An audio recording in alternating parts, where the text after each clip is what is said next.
What's up, film fans, and welcome to my YouTube channel, MC on Film. As you can see, I'm all suited up because not only am I celebrating the new year, but also my top 10 films of 2016. Now, my top 10 list won't be the traditional countdown from number 10 to number 1. When I compiled my list, it actually turned out where my films actually fell into several similar categories, so that's how I'm gonna be sharing my top 10 films with you. Now keep in mind that I have not seen every film that was released in 2016, but out of the ones that I did see, these were my 10 favorite. So here we go. The biggest surprise for me this year was Train to Busan, a film from Korea, and I really didn't know what to expect when I got the DVD screener for it. I popped it in my DVD player, and from the very first scene I was hooked. I'm like, this is gonna be something different, and sure enough it was. I've never seen a Korean zombie film before, but if you can imagine World War Z meets Snowpiercer, that kind of gives you an idea what this film is about. This film, it was full of zombie action. It was a white knuckle thriller from start to finish, and it truly was my biggest surprise of 2016. You know, Hollywood has kind of ignored the war film genre the last couple of years, which is very unfortunate because I love me a good war film. And luckily for 2016, there were two really good ones that were released. The first one you may not remember, it was released all the way back in January, and it's called 13 Hours. And it didn't really get the love that I felt that it deserved, maybe because it was directed by Michael Bay, who's been getting a lot of hate for his Transformers movies and his over-the-top, excessiveness. But this is a very sleek and well-directed film.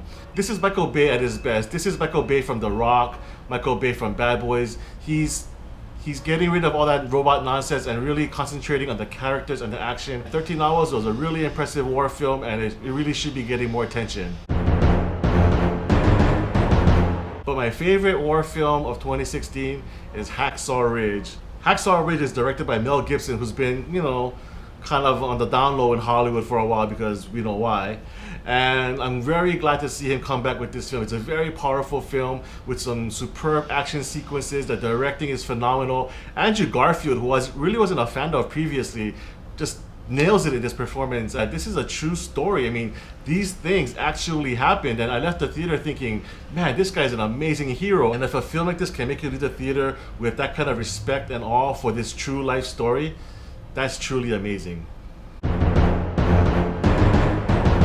Now here's a surprising category for me.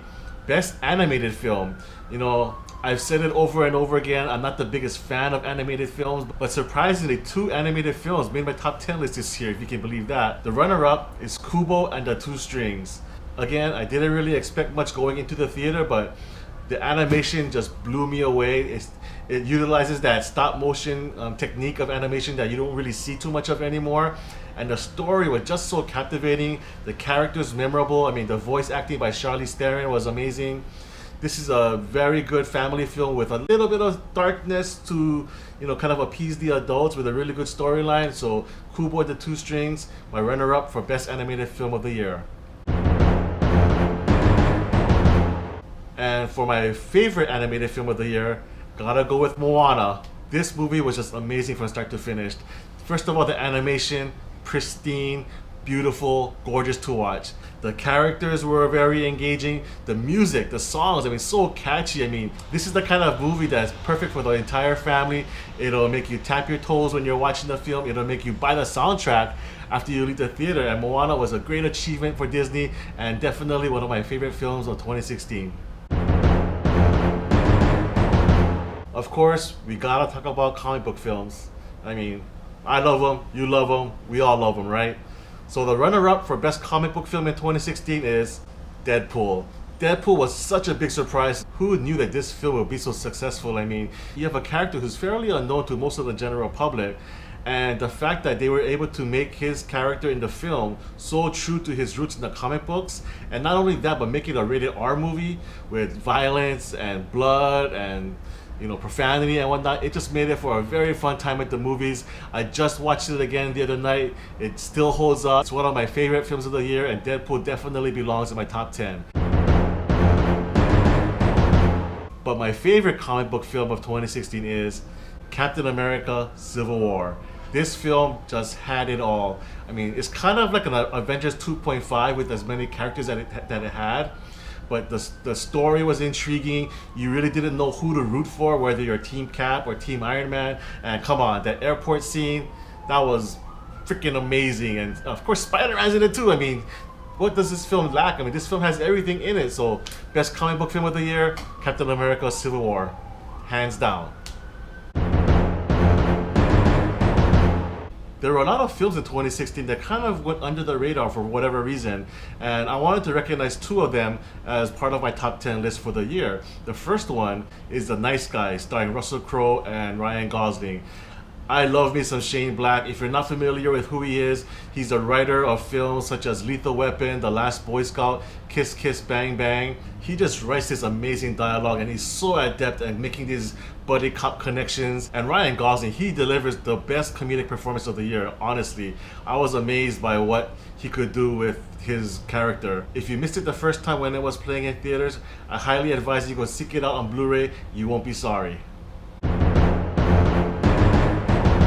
And my vote for the best under the radar film of 2016 is Hell or High Water. This film is criminally underrated. I mean, honestly, I had no idea what to expect going into the film, but after watching it, I realized this is gonna be a masterpiece and truly one of the best of 2016.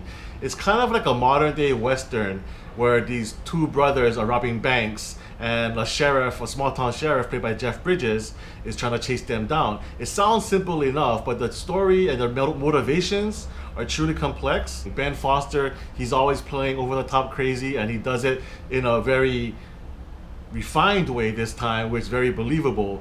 And Jeff Bridges, you know, he's starting to mumble a lot, you know, as he gets older in years, but he delivers a powerful performance as well. But the biggest surprise for me was Chris Pine. I mean, this guy, I've seen him play Captain Kirk, and he's been totally fine in that role. But he delivers the performance of his career in Hell or High Water. The dialogue that he shares with both his brother, Ben Foster, as well as the sheriff, Jeff Bridges, is pretty intense and suspenseful. I mean, this, if I were to rank my films from 10 to 1, this would most likely be my number 2 film of the year. That's right, the big granddaddy of them all. My number 1 film of 2016 is La La Land. If you saw my recent review of the film, you definitely shouldn't be surprised.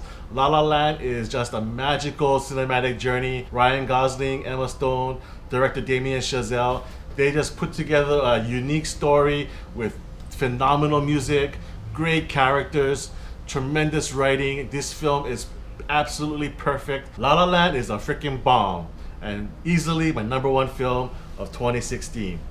So that's my list. Please comment below to let me know what your favorite film of 2016 was. And if you like my video, please give me a thumbs up, subscribe, and share.